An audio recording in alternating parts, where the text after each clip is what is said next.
Buenas tardes para todos, me disculpo por el retraso. Mi nombre es Luisa Joana López Flores, yo soy la abogada de Colombia Tributa y el día de hoy estaré acompañándolos como moderadora en representación de la firma. De antemano queremos agradecerles por acompañarnos el día de hoy e invitarlos para que visiten nuestra página web www.colombiatributa.com.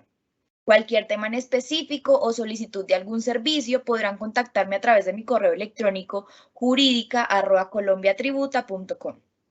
El día de hoy nos acompaña el doctor Miguel Ángel García López, contador público, especialista en impuestos y análisis financiero, especialista en internalización de la economía, cuenta con un diplomado en control interno y de gestión, formación profesional en gerencia administrativa dada por la experiencia en el manejo de empresas, en asesorías contables, tributarias, industriales y comerciales. Es docente en varias universidades, presidente de la Asociación del Centro de Estudios Grupo de los 100, agremiación de contadores, también miembro del Comité Tributario del Consejo Técnico de la Contaduría y miembro de la Junta Directiva del Grupo Multisectorial del Valle del Cauca. Queremos informarles que la grabación y el material utilizado el día de hoy se publicará en nuestra página web y podrán hacer sus preguntas a través del chat que iremos resolviendo a lo largo de la capacitación. Muchas gracias y daremos inicio. Doctor Miguel Ángel, adelante. Buenas noches, Luisa. Un gusto estar aquí con ustedes, un poquito atrasados porque las circunstancias de tráfico y bueno, y otras hicieron que llegáramos un poquito tarde, pero bueno, lo importante es que ya estamos aquí, dispuestos a resolver todas las dudas y sobre todo que tenemos que analizar todo lo que va a suceder o que se espera que suceda para bien para Colombia en estos años venideros. Estoy atento a cualquier duda o inquietud. Vamos a ver cómo será el comportamiento económico del país y tributario en estos próximos 4 años. Vamos a comenzar desde algo muy sencillo y es qué fue la propuesta, cuáles fueron las propuestas del candidato presidencial que finalmente fue el ganador de la contienda electoral. Entonces ellos tenían un programa de gobierno donde estaba diciendo que íbamos hacia la equidad y la progresividad. ¿Por qué? Porque decía el postulado que el sistema tributario no satisface los principios constitucionales de equidad, progresividad y eficiencia, pues las tarifas efectivas no responden a la capacidad de pago de las personas jurídicas y naturales declarantes con un claro sesgo a favor de las personas excesivamente ricas. Siguiente. Este era el postulado que teníamos, pues, o que tenía el candidato presidencial. Seguimos. Cuando nosotros vemos o cuando nosotros leemos que las personas excesivamente ricas no están tributando, esto tiene un significado y tiene también mucha tela de dónde cortar, porque realmente las tasas o las tarifas de tributación de las personas naturales, yo creo que ya llegaron a un límite, ¿no? Pero cuando dice que las personas excesivamente ricas no están tributando, yo creo que debería dirigirse más bien esta historia hacia las personas excesivamente ricas que no están declarando, que son dos cosas totalmente distintas. El segundo postulado dice que la evasión y elusión tributarios son muy elevados en el contexto internacional, de acuerdo con organismos internacionales como el FMI. Claro que sí, y de este contexto internacional no se escapa Colombia. Nosotros tenemos un nivel de evasión y elusión totalmente alto. Evasión porque en algunas personas no se ha creado este ambiente tributarista o esta necesidad de entender que el Estado somos todos y que el Estado tenemos que mantenerlo entre todos. Entonces siempre tenemos digamos, tenemos esta disculpa, podemos decir, entre las personas diciendo, no, yo no tributo porque es que los tributos se los come la corrupción, etcétera, etcétera. Pero es necesario saber que todos vivimos en un Estado y que nos servimos del Estado, pues tendríamos que renunciar al Estado y sería irnos a vivir a la selva, ¿no? Porque tenemos que usar los andenes, las vías de comunicación, lo del acceso a la salud, etcétera, etcétera. Entonces yo pienso que en el postulado anterior, donde se decía que había que tener más equidad, debería trabajarse un poquito más en el tema de la evasión y de la elusión, que es muy alta en el plano internacional, y como dije anteriormente, Colombia no escapa de este fenómeno. Seguimos. Bueno, ¿qué pretende el gobierno que se instala el próximo 7 de agosto? Pretende poner a Colombia de manera gradual a nivel de tributación de los países de la OCDE, con justicia tributaria que acabe con los tratos diferenciales injustificados social y económicamente entre sectores económicos, tipos de renta o fuentes de ingreso. La OCDE, pues sabemos que es un club de países a los cuales les hace una exigencia de todo orden, y en la exigencia tributaria es que la OCDE está diciéndole al país, mire, su ingreso tributario de parte o con la fuente en las personas naturales es muy bajo. Yo tengo una observación aquí en este asunto, y es que sí es muy bajo, pero no por las personas que estamos declarando, sino por las personas que el gobierno o el Estado debe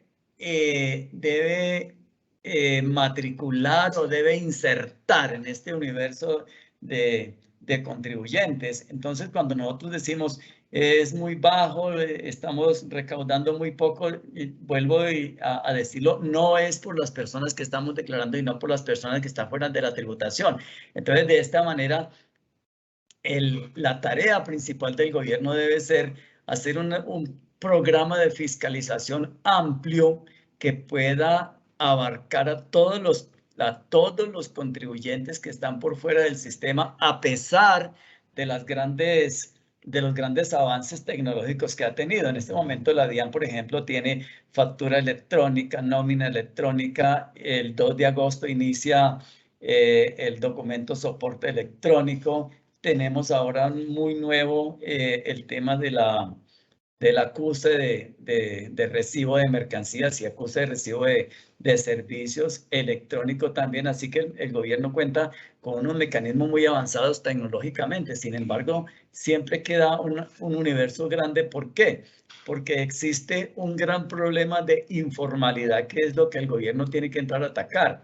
Entonces, nosotros no podemos pretender que vamos a elevar el recaudo cuando tenemos un universo de personas que se mueven informalmente, que pagan en efectivo, que reciben en efectivo, y que a pesar de que se benefician del Estado, a pesar de que reciben todos los beneficios de educación, de salud, etcétera, están evadiendo el pago de sus tributos. Entonces aquí el gobierno nacional tiene un programa, tiene un reto muy grande, y es eso, la inserción de aquellas personas que verdaderamente necesitan tributar. Seguimos. Y viene la pregunta del millón, como dice el adejo popular. ¿Cómo se lograría? Entonces, el programa de gobierno dice desmontar los beneficios tributarios, y esto tiene tanto de alto como de ancho. Desmontar los beneficios tributarios. ¿Qué significan los beneficios tributarios? Si es para las empresas, hay un poco de beneficios tributarios que hasta el momento no han dado resultados algunos. Yo no estoy viendo, por ejemplo, que haya habido un beneficio tributario muy grande con el tema de la economía naranja para las empresas. Beneficio tributario con mecanismos de empleo de madres, cabeza de hogar, con mujeres mayores de 40 años, con jóvenes entre 18 y 28, un poco de beneficios tributarios que yo no sé si le habrán dado resultado al país o a las empresas, pero esos son algunos que se podrían desmontar. Pero a las personas naturales, que es a lo que está apuntando esta reforma que quiere el gobierno, yo no veo qué otros beneficios tributarios se le podrían desmontar. Tenemos derecho a un 25%, todos los empleados y los trabajadores independientes tenemos un derecho a un 25% como renta exenta, que es como nuestra renta básica. Entonces nosotros con ese 25% por lo menos sabemos que ya vamos a tener una base tributaria del 75%. Y adicionalmente, pues tenemos otro beneficio como el dependiente económico, como los pagos que hemos hecho a Seguridad Social, aportes a fondos de pensiones voluntarias, aportes a seguros de salud, medicina prepagada, etcétera, pero todo se estrella en un 40%. Yo puedo tener el 60 o 55% de estos beneficios tributarios y todo se nos va a un 40%, de manera que yo no veo en el horizonte qué otros beneficios tributarios se le podría desmontar a las personas naturales. Por allí se ha contemplado la posibilidad de desmontar este 40% y llevarlo solamente a 4 millones mensuales, que sería un máximo de 48 millones anuales. En otra entrevista que tuvo el señor ministro de Hacienda entrante dijo que solamente 22 millones. Entonces allí vamos a llevar muy duro las personas naturales independientes, los trabajadores independientes, aquellos que somos profesionales y que pues a pesar de que estamos en la cédula de rentas laborales, en caso de que se quiten estos beneficios, vamos a ser altamente golpeados. En ese momento, la tributación para las personas naturales llega hasta el 39%. Si se desmontaron estos beneficios tributarios, entonces, ¿qué sucede? Que este 39% continuaría, pero la base sería mucho más alta. Entonces, yo pienso que en este caso la clase media y aún la media baja va a sufrir un golpe durísimo. El director de la DIAN inicialmente había hablado de 16 millones de pesos, ahora ya bajaron a 10 millones, pero yo pienso que con esta meta de recaudo de 50 billones, que de todas maneras no sería en el primer año, van a ampliar esa tabla y de pronto ya se bajan a 5 o 6 millones, de tal manera que la clase media baja también se va a afectar. Esto tendrá una seria discusión en el Congreso de la República y yo espero que hayan los mecanismos de presión necesarios pues para que no todo quede calcado en la ley tal como lo va a proponer la reforma tributaria, que aún no sabemos, no tenemos el texto todavía. Esperamos que el 7 de agosto que se dice que se va a radicar la podamos digerir, tener, y bueno, este niño aún no nace, pero sin embargo los dolores de parto que estamos viendo son bastante fuertes. Un segundo aspecto de cómo se lograría sería eliminar rentas cedulares. ¿Qué sucede si se eliminan las rentas cedulares? En este momento tenemos las rentas de trabajo, tenemos las rentas de capital, tenemos las rentas de dividendos y tenemos las rentas de pensiones, cédula de pensiones. Entonces yo pienso que mirar este simple rengloncito, eliminar rentas cedulares, ¿qué significaría viéndolo literalmente? Pues que todos mis ingresos vendrían a ser en una sola cédula. Entonces estamos preguntándonos, entonces las pensiones irán a pagar tributo del 33 al 39% como está estipulado en la tabla actualmente. ¿Qué pasará con las ganancias ocasionales? El tema de las ganancias ocasionales en gobiernos anteriores logró bajarse del 33% al 10% y ha funcionado bien. Entonces yo no veo cómo podría la ganancia ocasional del 10%, que para algunas personas todavía es dolorosa y buscan todavía los mecanismos para evitarlo. ¿Qué pasaría si se sube al 35%, como es la tabla ahora? Entonces, vamos a tener un gravísimo problema ahí sí de evasión, porque a pesar de que existe el juramento, una persona tiene que jurar o declarar bajo la gravedad del juramento que los valores por los cuales está siendo elaborada la escritura pública y la promesa de compraventa son los que verdaderamente se están recibiendo, para evitar pues este tema de la evasión del 10% de ganancia ocasional. Pero si esta ganancia ocasional se mete dentro de una sola renta cedular, tributaría el 35% y esto ha funcionado bien. Esto ha funcionado bien. La gente ya sabe, vendí un apartamento por 500 millones, me ha costado 300 o lo declaré por 300, tengo 200 de utilidad. Allí tengo 20 millones de de ganancia ocasional, pero cuando esos 20 millones se le convierten en 60 o 65 millones, yo pienso que la gente pensará dos veces antes de enajenar su apartamento o se ideará una serie de mecanismos evasores para evitar el pago de este 35% que le viene.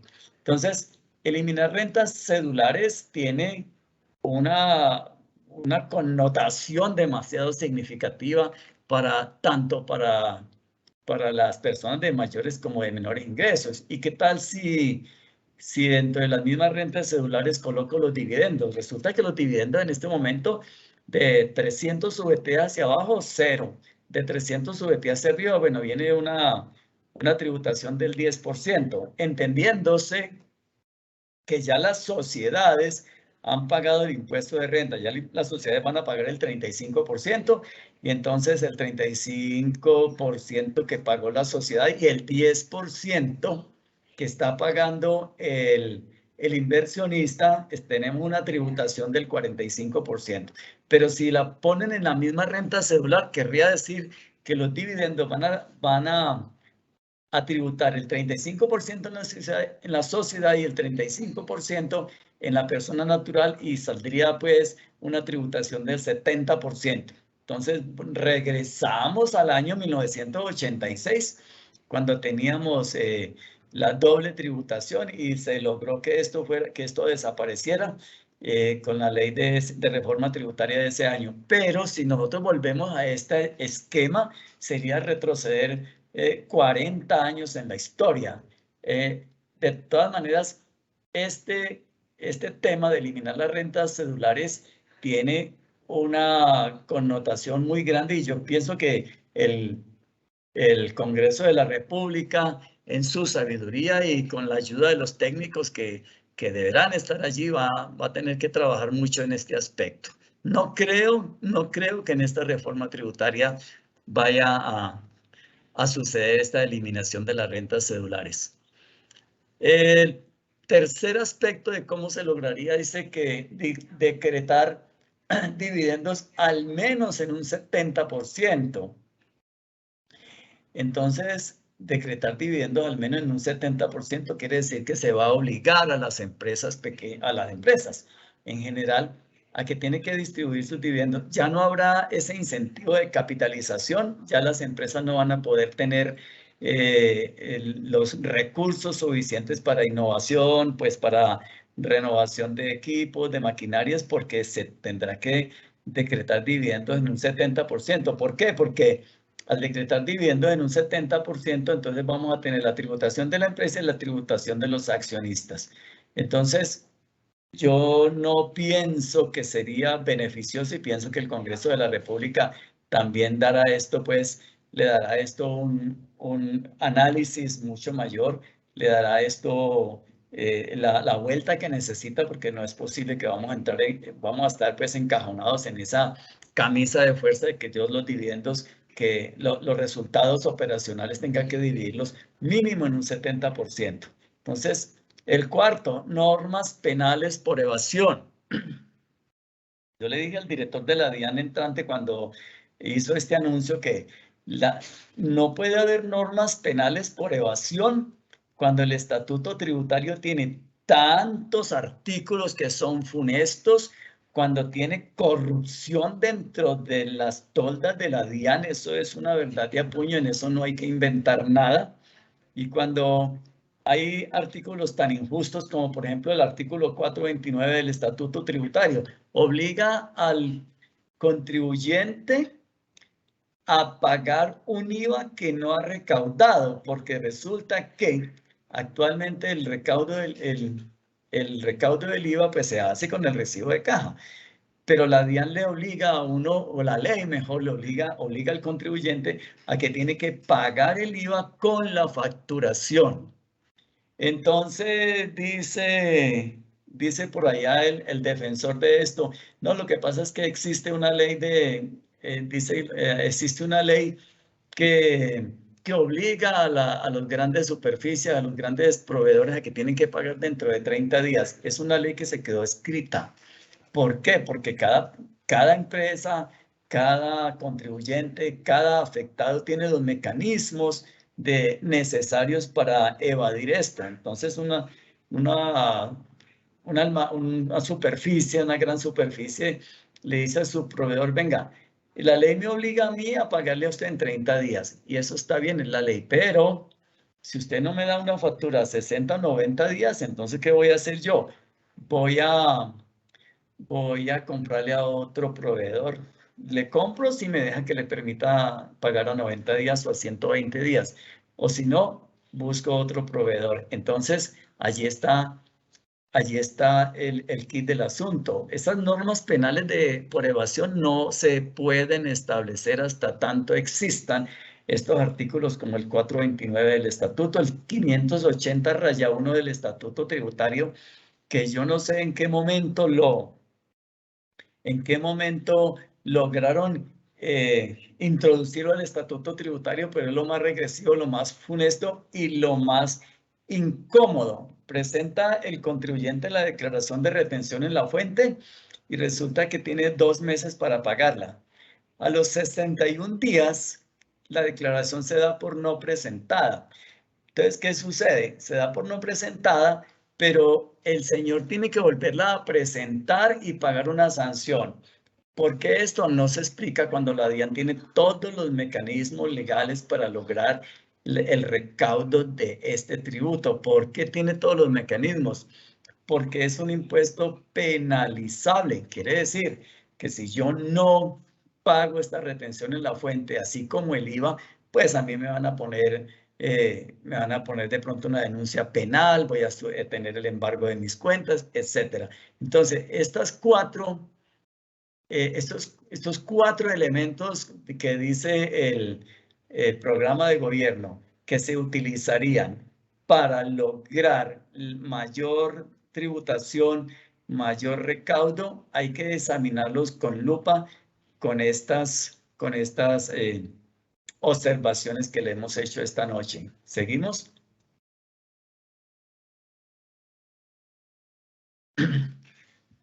Lucha contra la evasión.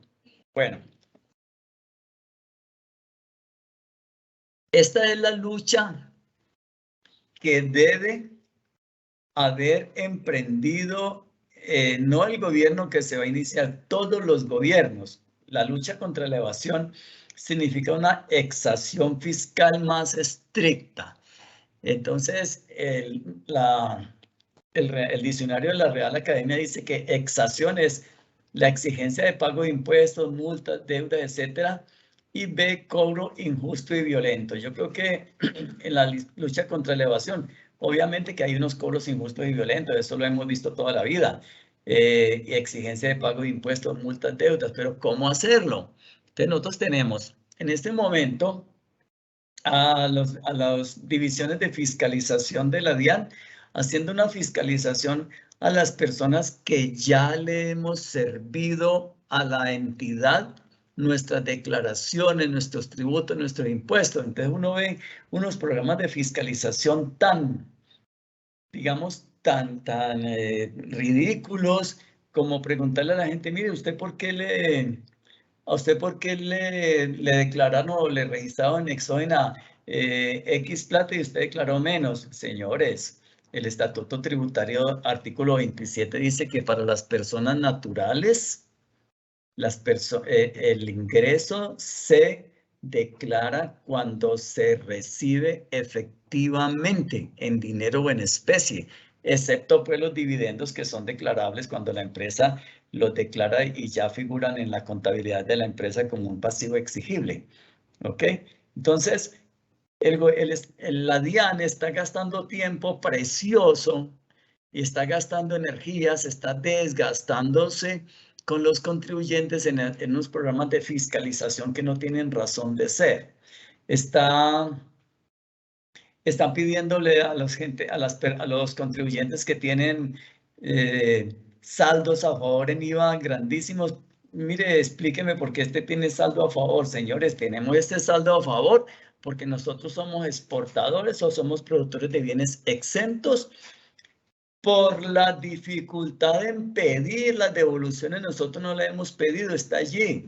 Otros tenían saldos a favor enormes porque vendían productos derivados del petróleo que tenían un IVA monofásico, entonces se acumulaba en la cuenta 2408 IVA a favor una cantidad de dinero que había que amortizarlo y gradualmente con las ventas de los productos grabados. Entonces allí ya quedaron unos saldos. O sea, una serie de programas que no van a dar los resultados que ellos estaban esperando y que están haciendo un desgaste enorme y que nos están gastando dinero.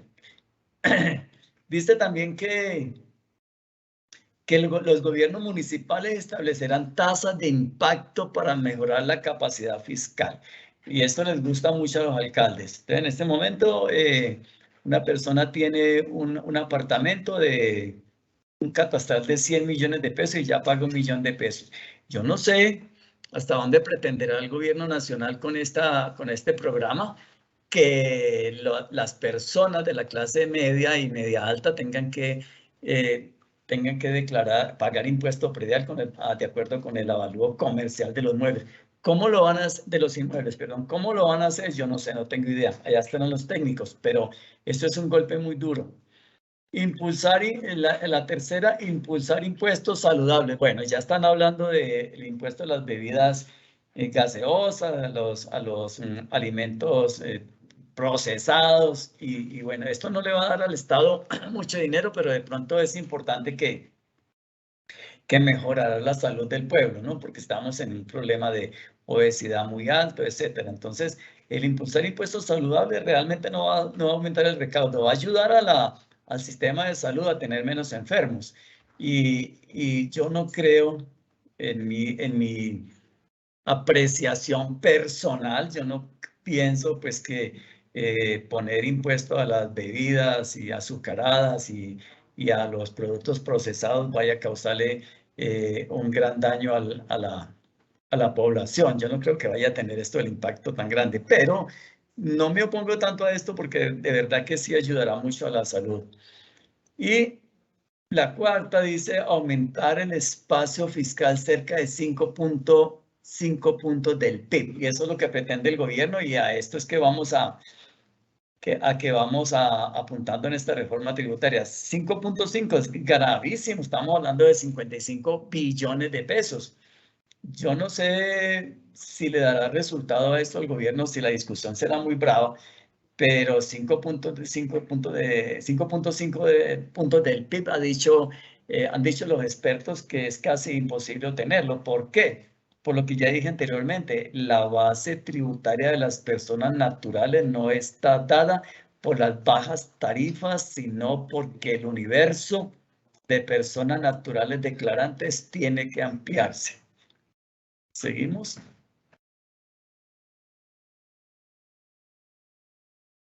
Bueno, viene el otro tema que ha sido de mucho impacto, el impuesto al patrimonio.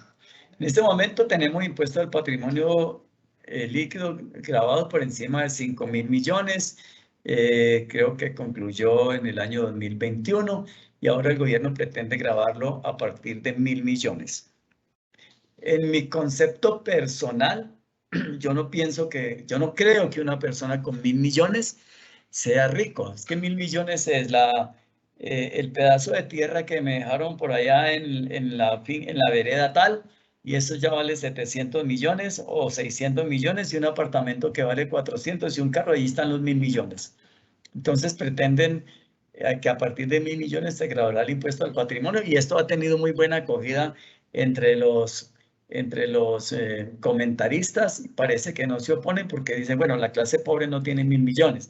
Eso habría que revisarlo, ¿no? Yo conozco una persona aquí en Cali que es de clase baja, pero le dejaron una herencia de un lote por allá detrás de Siloé y ese lote lo tiene evaluado el municipio en 2.800 millones, debe 170 millones de pesos de impuesto predial y a estas alturas de la vida no sabemos de dónde va a sacar para pagar eso. Entonces son uno de los ejemplos que nosotros podemos encontrar de gente que tiene 1.000 millones de pesos, pero que realmente no lo son. Ahora, hay unos avalúos catastrales que en ocasiones son caprichosos y que es tan difícil y tan engorroso demostrar que no o hacer que lo avalúen en los niveles correctos, que la gente prefiere dejarlo así. Entonces, y yo pienso que este es un tema de mucho estudio. Muy probablemente pasará por la sensación que se tiene que 1.000 millones es mucho dinero. Para mí no lo es. Para mí 1.000 millones es lo de una persona normalita, y entonces allí se estaría contradiciendo el Estado, el gobierno entrante, al decir que va a grabar a las personas de más altos ingresos y de más alto patrimonio. Sigamos, por favor.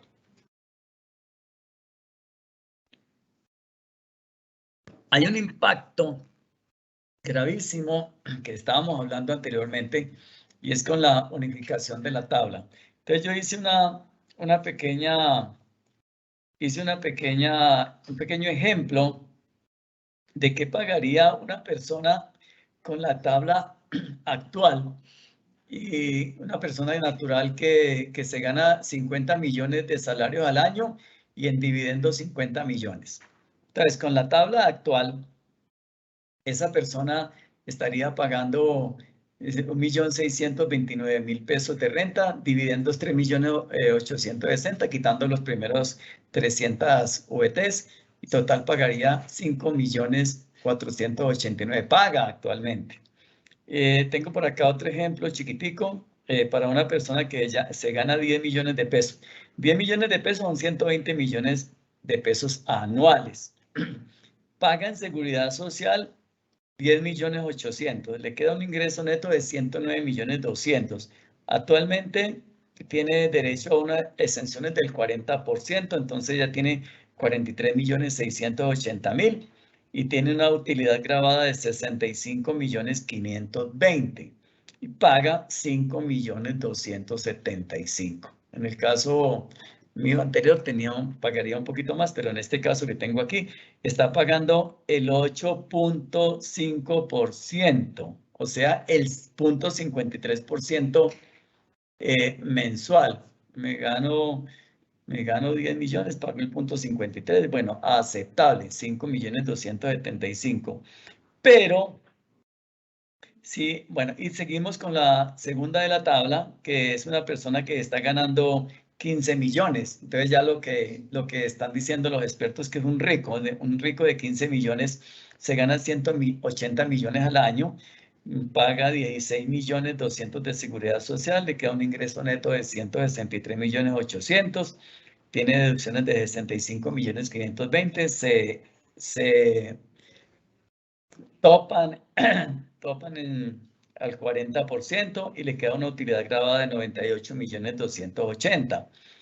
¿Cuánto paga de impuestos? Ya paga 14.448.000. Está pagando el 14.7% de impuestos y está pagando el 0.96 mensual. O sea, de todo lo que yo me gano mensualmente, si gano más de 15 millones, el 0.96 va para el Estado. Pero en el caso de que se logre aprobar la exención reducida a 48 millones, ¿qué pasa con el primero? El de 10 millones sigue pagando sus 5.275.000 pesos, no tiene ningún problema.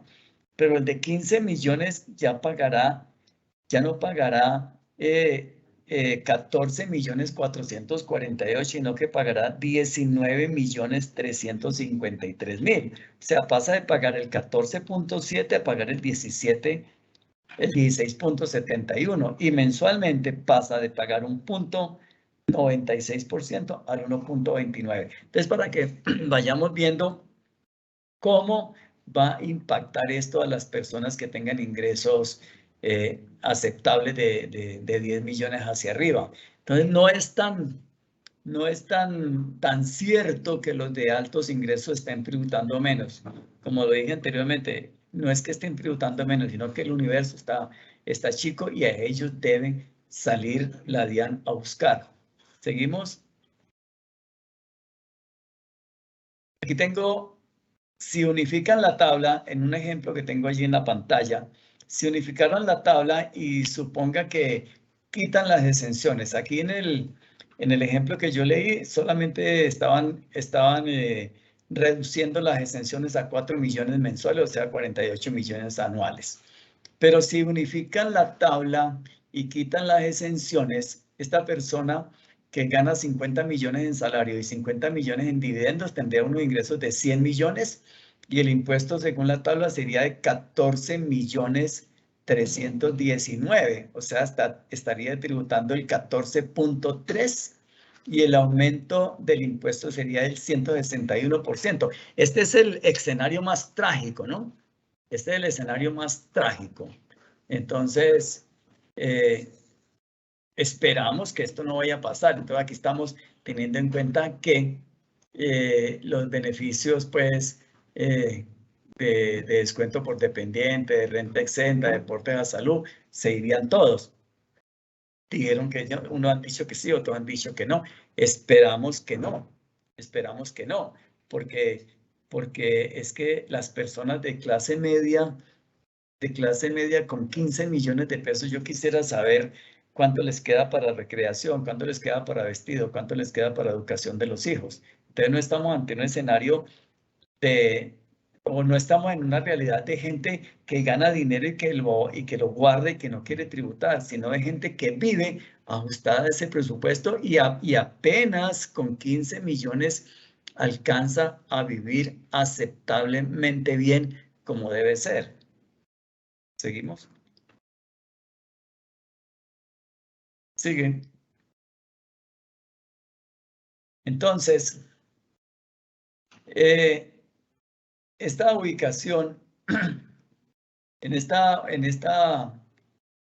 esta diapositiva que tenemos ahora, la unificación propuesta sin los beneficios actuales, 94 millones de salarios, 50 de dividendos, total ingreso 144. Perdón, me disculpo, en la tabla anterior todavía teníamos los beneficios, me disculpo, todavía teníamos los beneficios del 25 de renta exenta, del del descuento por dependiente y de aportes. En esta es la más cruda, pues, esta es horrible para el mismo funcionario, para el mismo empleado, perdón. Entonces, estos 144 millones ya tributarán 26 millones 639, o sea, un 18%. Y aumenta el impuesto 385%. ¿Ok? Entonces, repito, no es que la tributación de las personas naturales sea baja, es que el universo está incompleto. ¿Sí? Bueno, las personas jurídicas. Se habla mucho de las personas naturales, pero no de las personas jurídicas. Y resulta que, como yo dije anteriormente, la DIAN está perdiendo tiempo precioso persiguiendo a las personas jurídicas, preguntándole cosas, preguntándole el por qué este gasto, por qué esta situación, por qué esta cifra en su declaración de renta. Porque no le ha parado bolas, como se dice vulgarmente, al régimen simple de tributación. ¿Qué sucede con el régimen simple de tributación? En este momento el régimen simple de tributación, al cual a la fuerza lograron entrar 40 o 45 mil empresas y personas, está para contribuyentes que tengan ingresos anuales de 3.800 millones, es decir, 100.000 VTs.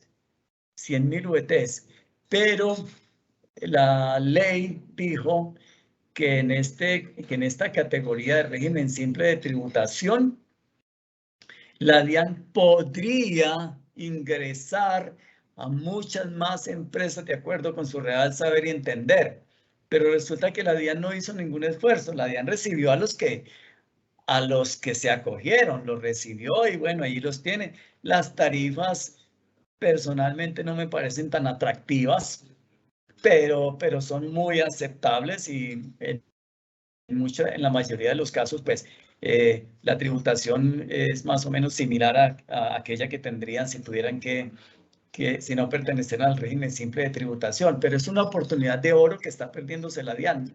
Y en el proyecto de reforma tributaria no han dicho absolutamente nada. En este momento el régimen simple de tributación tiene 4 categorías.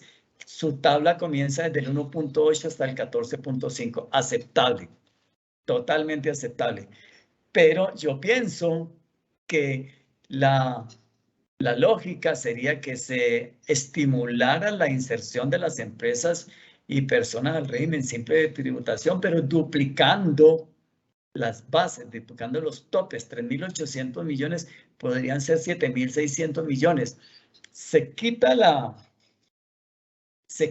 DIAN un problema de costos y gastos, entonces ya no tienen que gastar energías y tiempo y dinero en fiscalizar empresitas que que venden 1.000 millones y preguntarles por qué gastaron tanto en gasolina o por qué gastaron tanto en atención a los clientes, etcétera.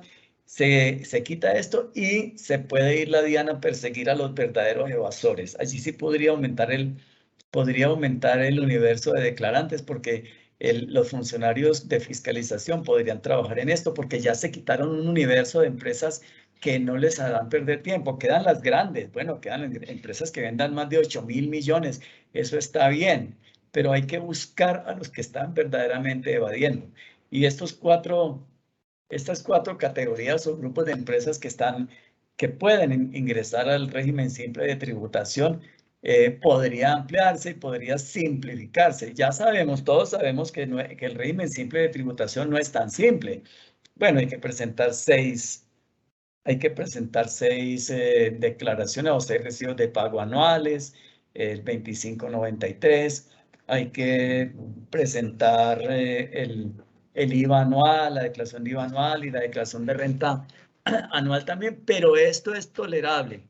Bueno, se contrata un asesor contable o, bueno, las empresas en este momento no tienen la capacidad económica, con todos los golpes que ha habido, no tienen la capacidad económica para estar pagando un contador de planta, pero sí, pues, hay muchos asesores que podrían ayudarlos en esto.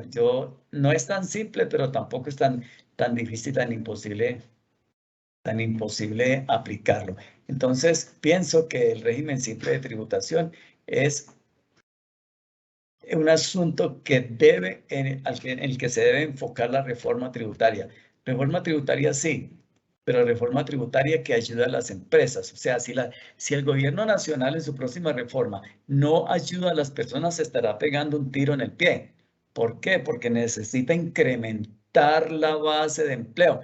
Necesitamos recuperar todos los empleos que ya este gobierno ha recuperado, pues muchísimo, pero necesitamos que el desempleo de un dígito se mantenga y que avancemos en esto, pero no podemos atosigar a las empresas.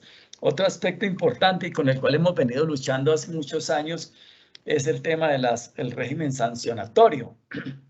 Todos los ministros que han pasado, todos los directores de la DIAN que han pasado por allí han tenido conocimiento de que los contadores y los asesores hemos luchado para que se desmonten estos artículos que son funestos. El artículo 429, como ya lo dije antes.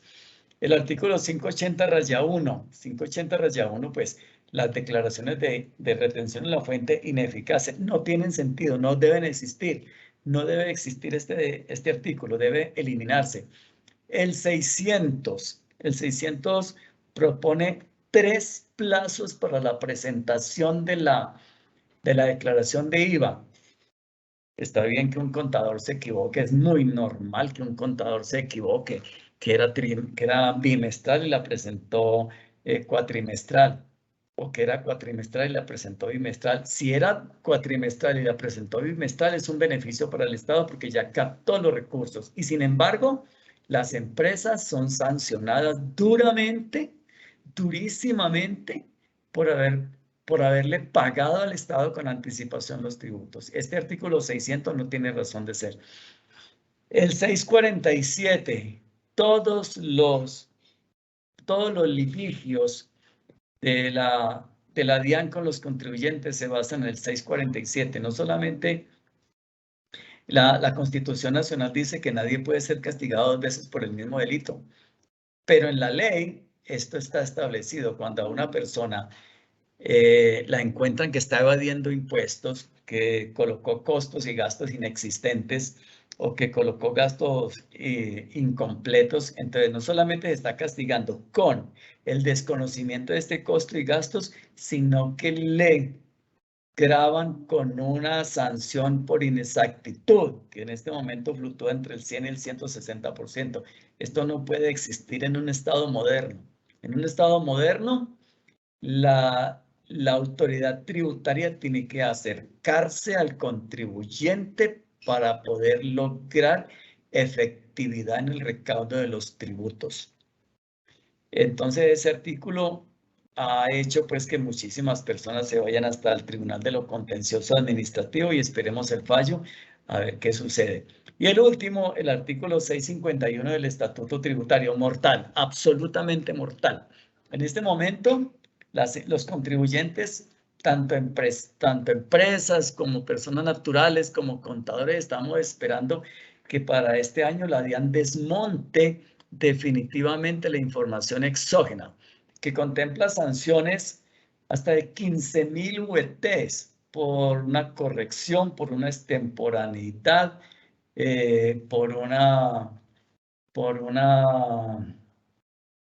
presentación de corrección, etcétera, etcétera. Entonces, unas sanciones del 3, del 4 y del 5, pero que afortunadamente pueden llegar hasta 15.000 UETs, con algunas reducciones que son aceptables, pero no son suficientes por cuanto en este momento de crisis para todas las empresas, en este momento que acabamos de salir de una pandemia y de un paro que todavía no ha sido dimensionado en sus verdaderas proporciones, las empresas no pueden seguir siendo golpeadas porque al contador se le olvidó presentar la declaración, porque tenía mucho trabajo, porque no tenía los documentos fuente, porque cayó un aguacero, porque se fue la luz. Entonces, ese día no tenía que presentar y al otro día amanece con una sanción de 544 millones.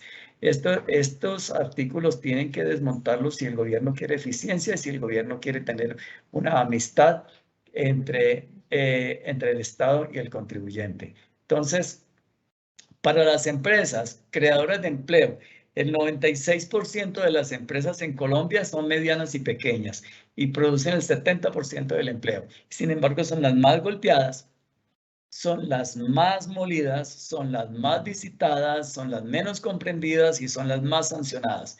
¿Qué espera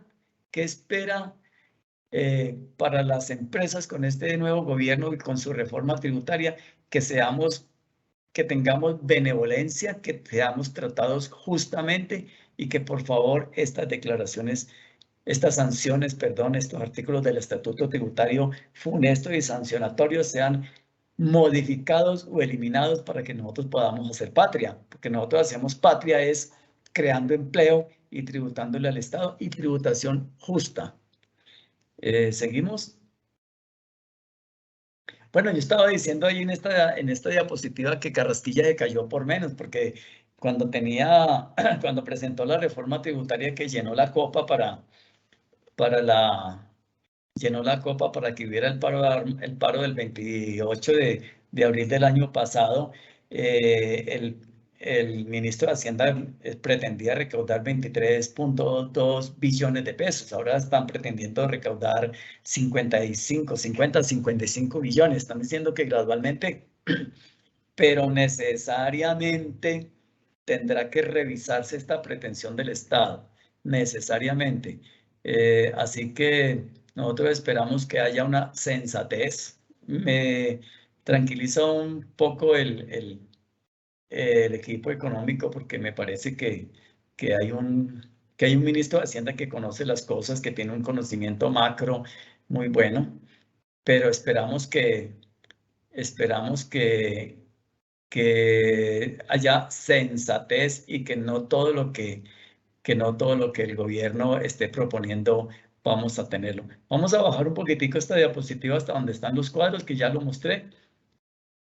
Ya lo mostramos. Es así, este es el cuadro que estaba mostrando anteriormente, con la pretensión pues del gobierno de reducir al 40%. Ahí está.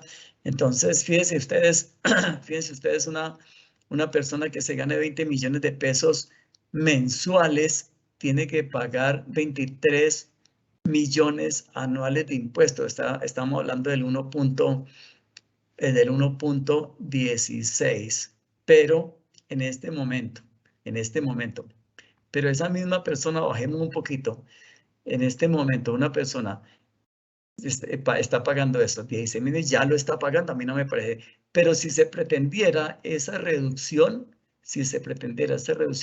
esa persona ya estaría pagando 35 millones. Entonces, se afirma ahí mi apreciación anterior, que no es cierto que las personas naturales estemos tributando menos, sino que es cierto que el universo se debe ampliar. Yo espero que haya una fuerte discusión en el Congreso de la República y que podamos sacar pues lo mejor de esto para que todos tengamos un espíritu de justicia, o mejor, que el Estado tenga un espíritu de justicia para con los contribuyentes. Que tenemos unas promesas sociales que hay que cumplir, que tiene que cumplir. El gobierno ya se echó eso al bolsillo, el gobierno entrante, que hay unas falencias sociales. Sabemos que el gobierno que termina hizo su mejor esfuerzo. Unos están de acuerdo conmigo, otros no, pero a mí me parece que hizo un gran esfuerzo el gobierno con las ayudas a las clases menos favorecidas, a los que fueron golpeados con la pandemia, el ingreso solidario, familias en acción, jóvenes en acción, sin que esto signifique que se está defendiendo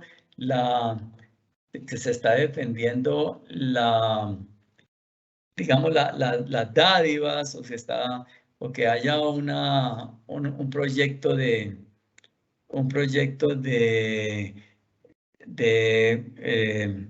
incentivos a los que no hacen nada, sino simplemente que son ayudas que deben ser coyunturales y que hasta ahora pues han ido manejando adecuadamente para las personas que han sido golpeadas mientras logran ubicarse laboralmente, pero la meta del gobierno debe ser crear empleo y no dar incentivos, no dar incentivos monetarios, porque después acostumbramos a la población a que recibe sus 400 mensuales, entonces de pronto no van a tener toda la disposición de buscar empleo, de todo hay. Entonces esperamos que el gobierno pueda tener sensatez en esto, que los congresistas puedan tener sensatez, ya por ahí lo dijo un líder gremial también. Sabemos que el gobierno ya tiene unas amplias mayorías en el Congreso, pero también sabemos que los congresistas no son notarios, no le van a aprobar todo. Entonces aquí se trata de que haya un espíritu de justicia para todos. Luisa, estoy listo para las preguntas. Pues, doctor, hasta el momento no hay preguntas, pero por acá dejaron un comentario. En el caso de los activos fijos, según lo tienen planeado, deben quedar por el valor comercial. En los dividendos ya dijeron que no. Y puso abajo, en el caso de los activos fijos, según lo tienen planeado, deben quedar en el valor comercial. En sobredividendos ya dieron un paso atrás. Bueno, pues ojalá que lo sigan dando, porque es que los activos fijos, nosotros sabemos que en esto hay mucha discusión, sobre todo en los entes municipales. Los bienes raíces en algunas partes están subvalorados y en otras sobrevalorados. Entonces yo no podría explicar, o no sé cómo va a ser el gobierno para fijar los impuestos de acuerdo con el valor comercial de los inmuebles o y demás activos fijos, porque no podría hacerse así, digamos, a la carrera, y en este tiempo tan corto que falta para la presentación de la reforma tributaria. Entonces allí valdría la pena que hubiera un estudio más amplio y más concienzudo de esto, porque de suyo a mí me parece que el impuesto predial que están cobrando las ciudades ya es alto. Tan alto es que ya en algunas ciudades hay un sistema de papayazo. Bueno, págueme hasta el 30 de abril y tiene el 15%. Y si usted debe 2 o 3 años, entonces le voy a dar un descuento de intereses y de sanciones, etcétera. Entonces no es cierto que el impuesto predial sea muy bajo. Yo pienso que aquí el tema es de administración de los recursos también, ver qué hacen los municipios, los consejos municipales y los alcaldes para que el dinero les rinda, ¿no? Porque hay otro impuesto que pagan las personas, los contribuyentes municipales, que es el impuesto de ICA.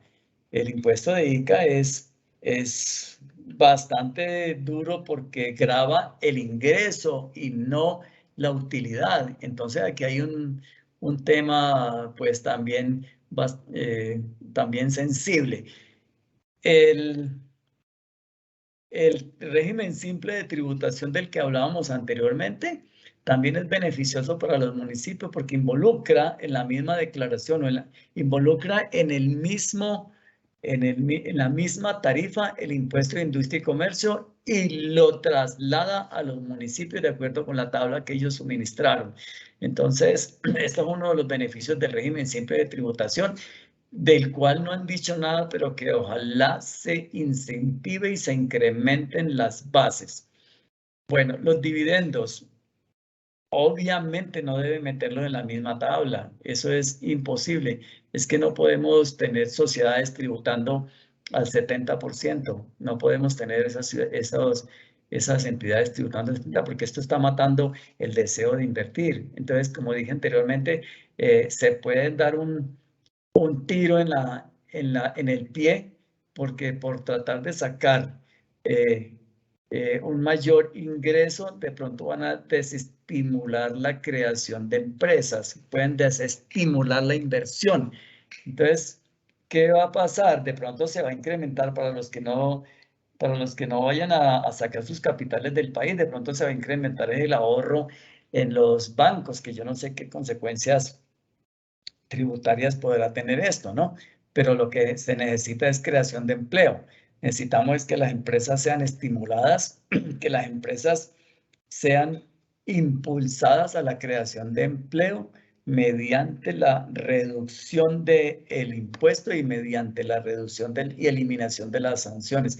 Ahora, hay un tema muy importante que no hemos tocado y al cual tenemos que llegar, la tarifa diferencial de renta. Nosotros no podemos pretender que una empresa pequeñita que produce, pues, y que no esté en el régimen simple, por eso yo sigo defendiendo el régimen simple, una empresa pequeñita tributando el 35%, lo mismo que tributa Bavaria o Cartón de Colombia, pues por mencionar algunas allí, y resulta que ellos tributando al 35%, cuando debería ser al 24 o el 25%. Entonces, yo pienso que el ministro está pensando en que en un futuro no muy lejano también haya esta tarifa diferencial, porque como dije anteriormente, incentivar a las empresas e impulsar su inmersión en el régimen simple de tributación. Esa es la clave, esa es la clave.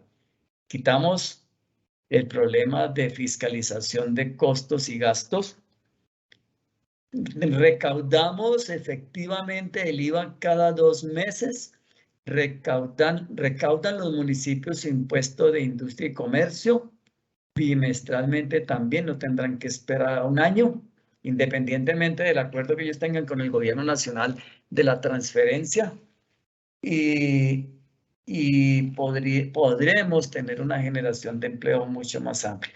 Entonces, el reto que le espera al próximo gobierno es muy amplio, el reto que tiene es muy amplio y yo pienso que en este momento ya el señor presidente electo está a punto de posesionarse y ya él tendrá que quitarse su sombrero de candidato y ponerse su sombrero de presidente de la República. Entonces pienso que se han hecho Doctor, por acá tenemos otra preguntita. ¿Qué van a hacer los contadores cuando los multen, los sancionen y suspendan la tarjeta profesional por contribuir a la elevación y la elusión?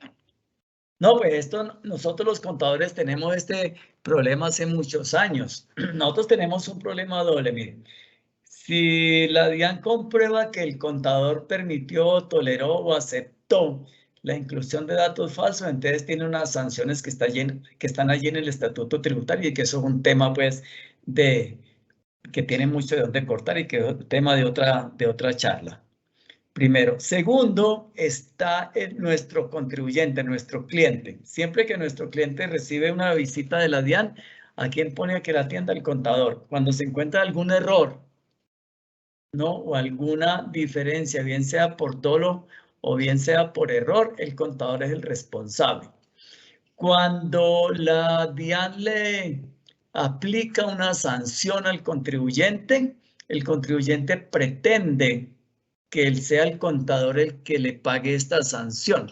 Cuando el contador es víctima, así como el contribuyente es víctima.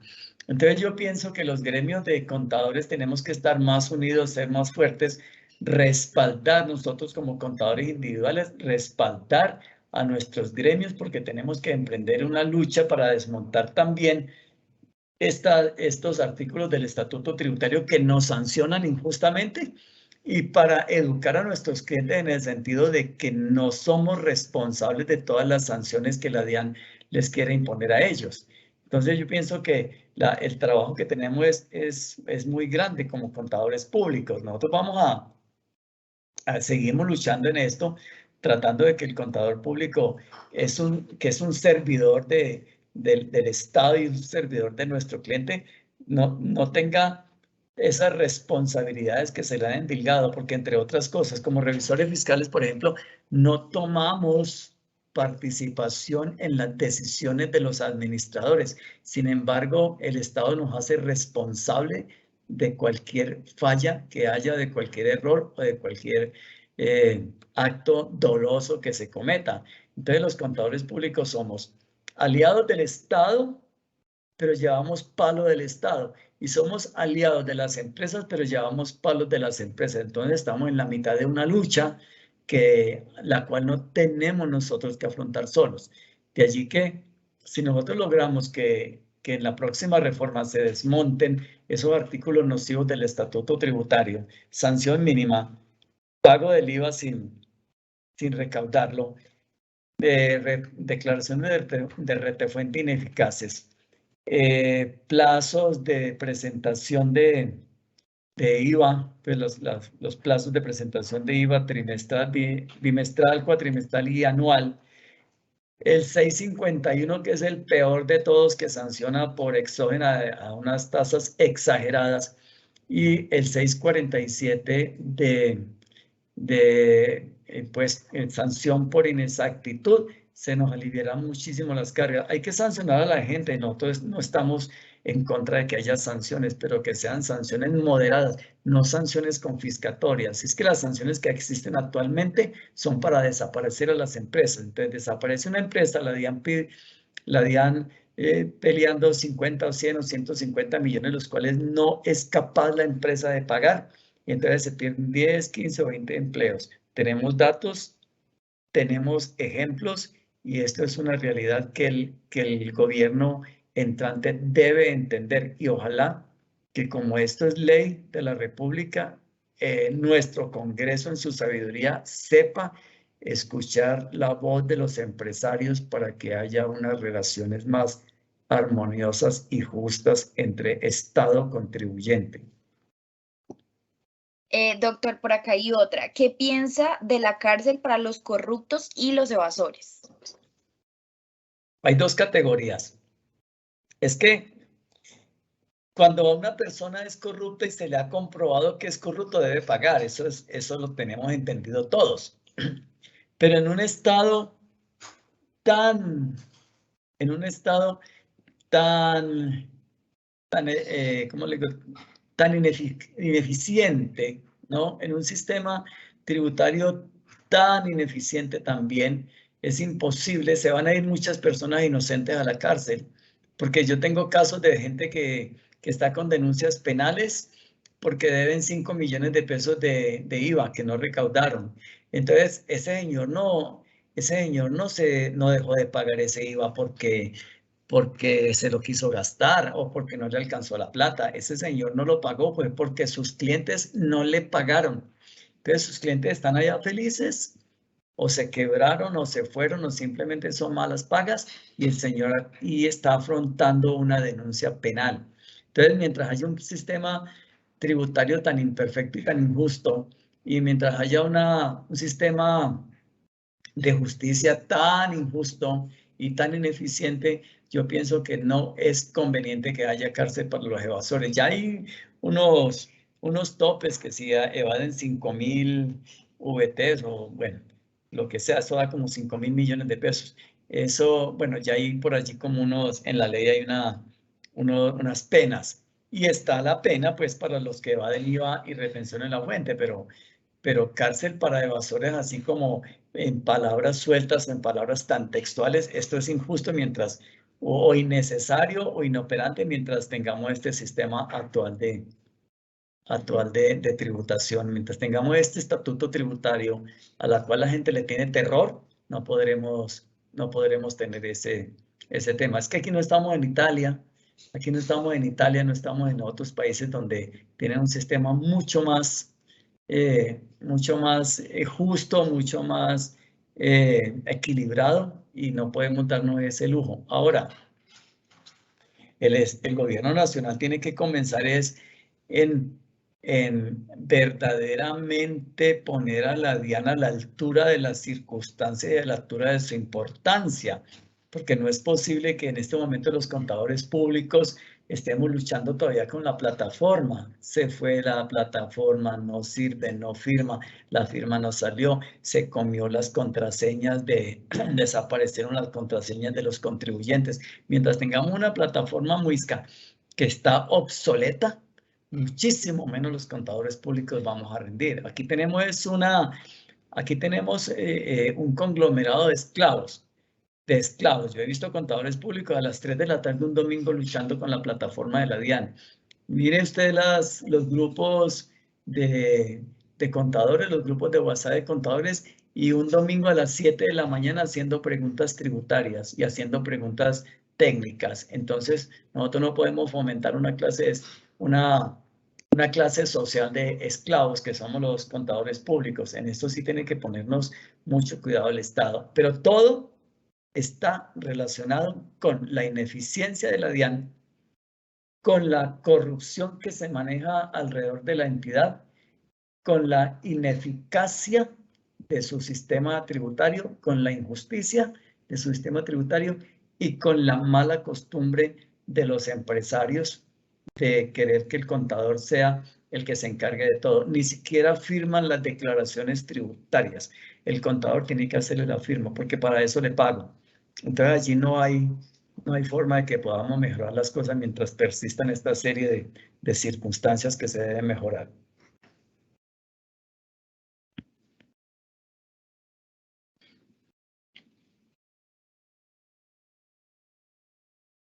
¿Tenemos algo más, Luisa? No, no hay más preguntas, pero si quiere podemos ya finalizar, usted nos dirá. Bueno, yo pienso que podemos concluir con algo muy importante. Los contadores públicos somos alrededor de 280,000 en Colombia. El empresariado pequeño somos 96%. Generamos el 70% del empleo. Yo pienso que todos debemos participar en esta discusión de esta reforma. Nosotros no podemos estar sentados acá como espectadores o como convidados de piedra, porque es una cosa que va a afectar las finanzas del país, pero que va a afectar las finanzas personales y va a afectar las finanzas de las empresas. Entonces nosotros no podemos permanecer como espectadores pasivos. Tenemos que participar, sea vía Twitter, sea vía Facebook, sea vía Instagram, sea vía cartas, mensajes, pero nosotros tenemos que hacerles saber al Congreso de la República que esta reforma, como la va a presentar el gobierno nacional, no es la reforma que deben aprobar a pupitrazo limpio, que esta reforma hay que estudiarla porque hay muchísimos grupos que nos vamos a ver perjudicados. ¿Que Colombia necesita la reforma? Probablemente sí. ¿Que el universo de declarantes personas naturales está incompleto? Probablemente sí. Pero que se sepa y que se entienda que los contribuyentes personas naturales que estamos en este momento tributando, ya tenemos unas tarifas que van entre el 33 y el 39%, que son lo suficientemente gravosas como para que se pretenda aumentarla. Entonces, en esto tenemos que participar todos porque somos 50 millones de colombianos que nos vamos a beneficiar o que nos vamos a perjudicar. ¿Que tenemos que reducir el déficit fiscal? Pues claro, está en el 3, casi en el 3%, 3 puntos del PIB. ¿Que tenemos que hacer los programas sociales que ha prometido el gobierno, claro que sí, necesitamos eso, pero podemos hacerlo de otra manera, buscando a los evasores donde ellos están, combatiendo la corrupción, y esto nos podrá ayudar para que no tengamos que gravar a las personas que ya estamos cumpliendo en el país. Los que ya estamos cumpliendo y estamos suficientemente grabados. Bueno, doctor Miguel Ángel, muchísimas gracias. Por acá hay un comentario para finalizar. Dice, excelente porque pareciera que la DIAN no le interesa tener cercanía con los contadores y con toda la carga que le está cayendo sobre los hombros, debería ser más amigable. Muchísimas gracias a todos por estar el día de hoy acá. Los invitamos a visitar nuestra página web www.colombiatributa.com y nos vemos en una próxima ocasión. Muchísimas gracias a todos. Muchísimas gracias, Luisa. Bueno, usted, doctor.